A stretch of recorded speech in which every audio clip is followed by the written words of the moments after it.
Hi guys, on this video we're going to talk about the boiling point diagrams and XY plots. This is very important when we are studying vapor-liquid equilibrium relations. No? So we're going to use this when we are studying distillation and other unit processes that is dealing with liquid and vapors. So dito ipapakita natin kung paano gamitin yung ating boiling point diagram and how do we use the RAOULT'S law for boiling point diagram. Okay, so as I said, gagamitin natin to sa mga future lectures natin in distillation and other unit processes. So hindi na natin patatagalin pa, let us now jump to our discussion. Well, more often kasi guys, yung vapor-liquid equilibrium relations natin ng mga binary mixtures natin are given as boiling point diagram. An example of that is itong nakikita natin ngayon dito, which is the boiling point diagram for benzene A, toluene B at 101.325 kilopascal or 1 atmosphere total pressure. So, makikita natin dito sa ating diagram that itong ating y-coordinate is having temperature at degree Celsius at ito namang ating x-coordinate is expressed in mole fraction ng benzene sa ating liquid, XA, or in our vapor, YA. Okay? So, yan yung gagamitin nating mga variables dito. Ano? So, yung X is the mole fraction ng ating component. A, at this case, is benzene in liquid phase. And itong YA naman is the mole fraction of benzene in vapor phase. No? Now, mapapansin natin dito sa ating boiling point diagram na meron tayong dalawang curve dito. No? So, itong nasa taas na curve natin is yung tinatawag nating saturated vapor line, which is also called as the dew point line. At ito namang nandito sa baba, itong curve na to, is yung tinatawag nating saturated liquid line or the bubble point line. Okay, so another term dito sa saturated liquid line natin is bubble point line. At dito naman sa saturated vapor line is dew point line.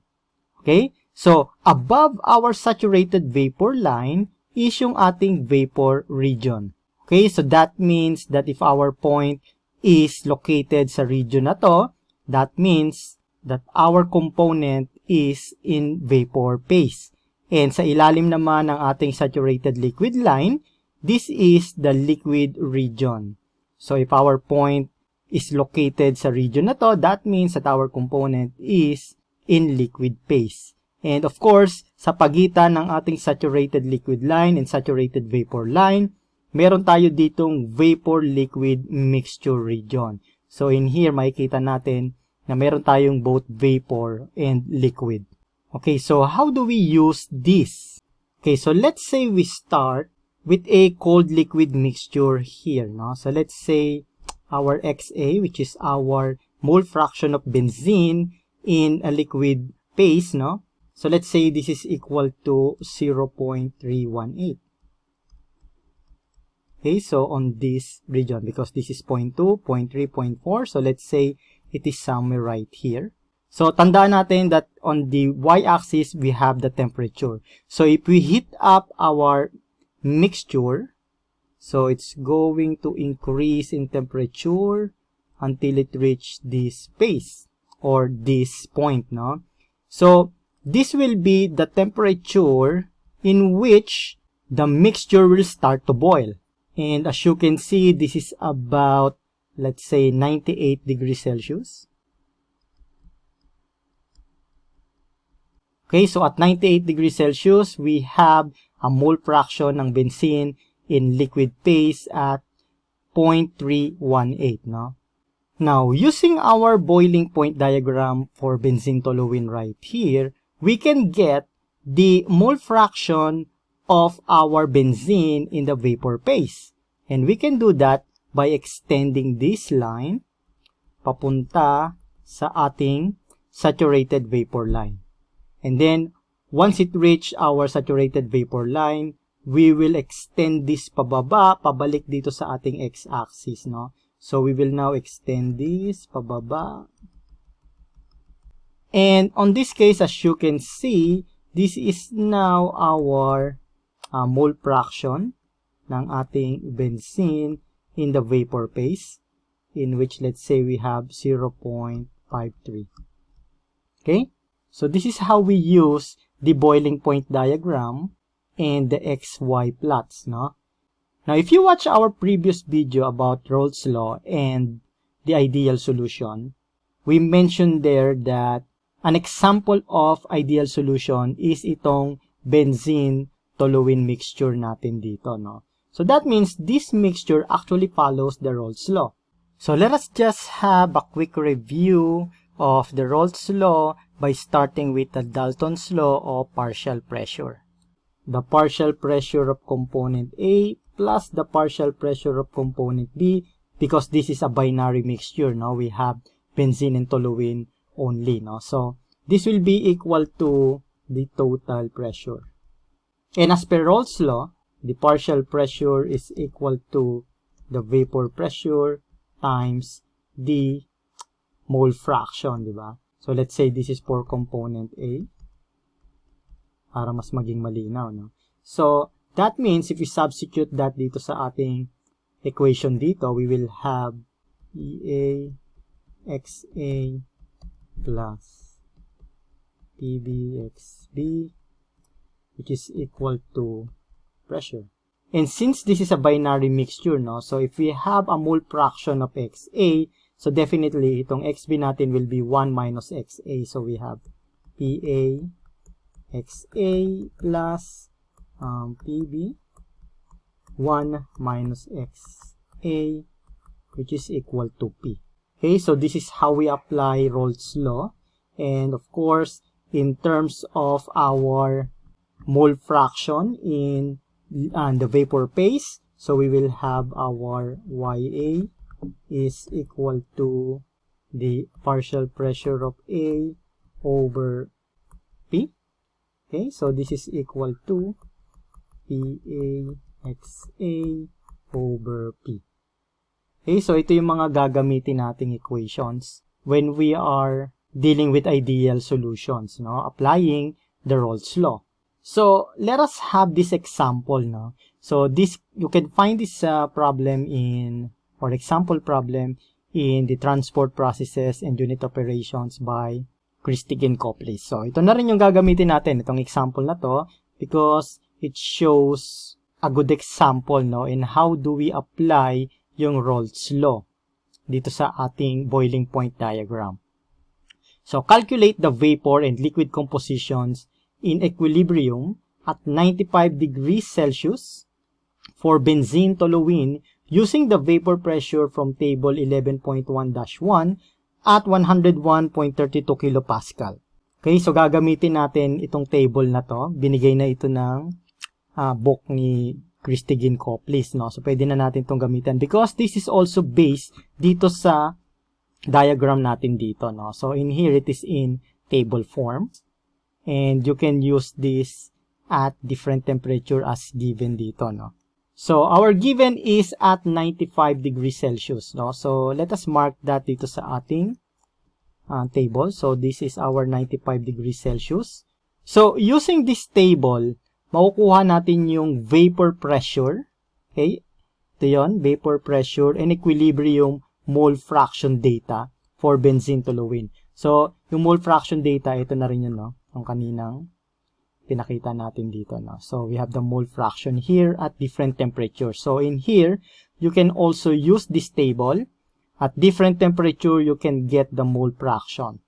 Okay, so ipapakita natin kung paano yan gamitin. So in here, meron tayong vapor pressure ng benzene and toluene. So our temperature is at 95 degrees Celsius, di ba? So this is our 95 degrees Celsius. And the vapor pressure of our benzene at 95 degrees Celsius is 155.7.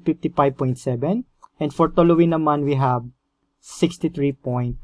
Okay, so let us write that here. So for our benzene, we have 155.7 kilopascal.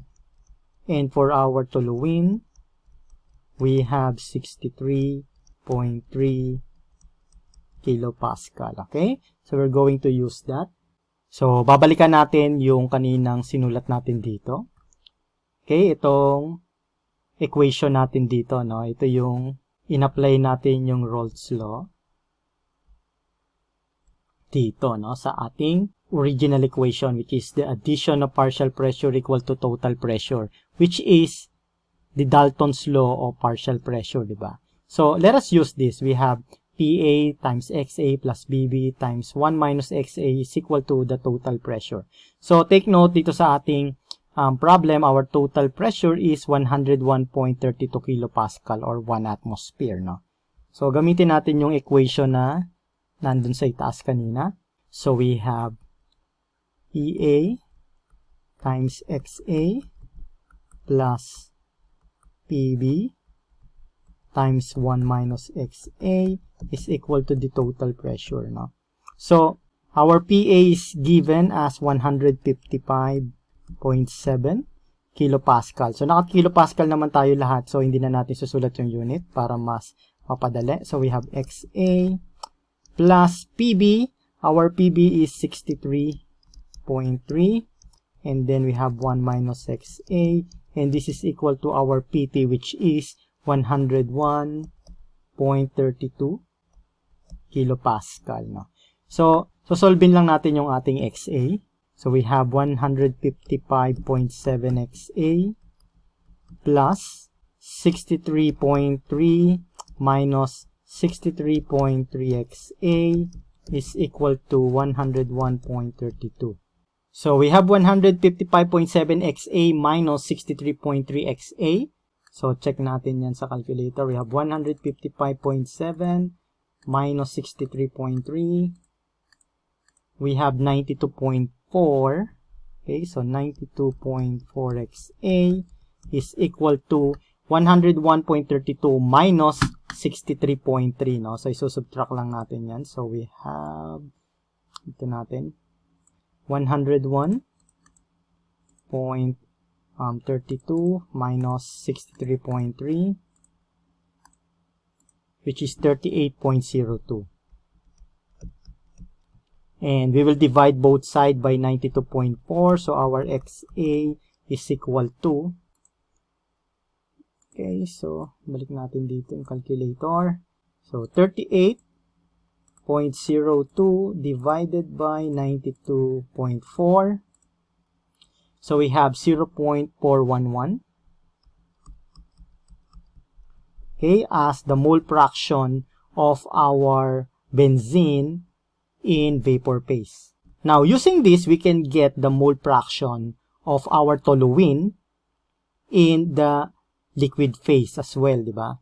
Because this is just a mole fraction. So, that means our XB is equal to 1 minus 0.411, which is equal to, so 1 minus our previous answer, 0.589. Okay, so nakuha na natin yung mole fraction ng ating toluene in liquid phase. So, syempre, kailangan nating makuha yung vapor phase, okay, ng ating benzene, ano? Kasi, ayan nga yan, para may pakita natin na tama itong nandito na figure sa ating table. So, nakuha na natin yung XA, which is 0.411. Ito yon. Now, kailangan makuha naman natin itong YA, which is 0.632, no? So, we're going to use again itong equation natin dito in Raoult's law. So, we have YA is equal to PAXA over total pressure, no? So, we're going to use that. So, let's say here we have YA is equal to PAXA over total pressure. Since alam na natin yan, meron tayong value ng vapor pressure, Howell mole fraction, and PT, no? So, YA is equal to, what is our vapor pressure? Okay, so, PA is equal to 155.7. So, we have 155.7 times our mole fraction XA, which is 0.411, divided by the total pressure, which is 101.32. So, our YA is equal to, let's use our calculator again. 155.7 times 0.411 divided by 101.325 now. So let's say, so we have 0.632.